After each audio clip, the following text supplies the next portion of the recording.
Nicola Sturgeon will face an electoral humiliation if a referendum on Scottish independence ever goes ahead, according to George Galloway, as he suggested we are past peak nationalism. George Galloway has proclaimed that Scotland is past peak Scottish nationalism. In a dire warning to Nicola Sturgeon, the former Labour MP said on his RT talk show that the polls were returning to the levels seen in the original 2014 referendum. At the time, the No campaign beat the Yes campaign 55% to 45%. Mr. Galloway also pointed to shrinking crowds at pro-independence rallies across Scotland as proof that support to break up the Union was dropping off. He hit out at Miss Sturgeon for virtue signalling for the nationalist project. The remarks come as a caller from Glasgow, Sarkar, asked Mr. Galloway on the programme why people were following Sturgeon right down the cliff. The former MP responded that he was 100% convinced that we have passed peak Scottish nationalism. He continued, "The numbers in the polls show it.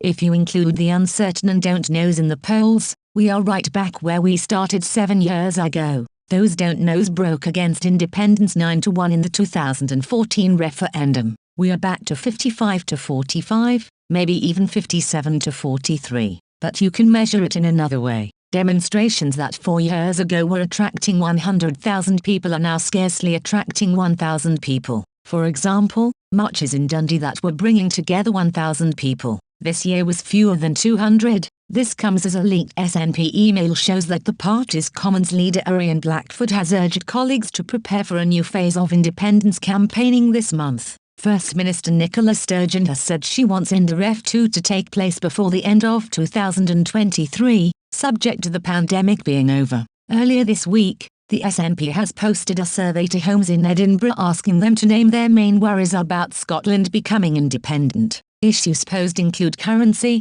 pensions and the border. Lib Dem MP Wendy Chamberlain said, "The public is right to be worried. The SNP know their plans would mean ditching the pound, a hard border with England and leaving Scotland outside both the UK and EU. I imagine constituents in Edinburgh Pentlands would rather a bit more time was spent making sure bins were picked up, potholes fixed and schools open, rather than agitating over independence."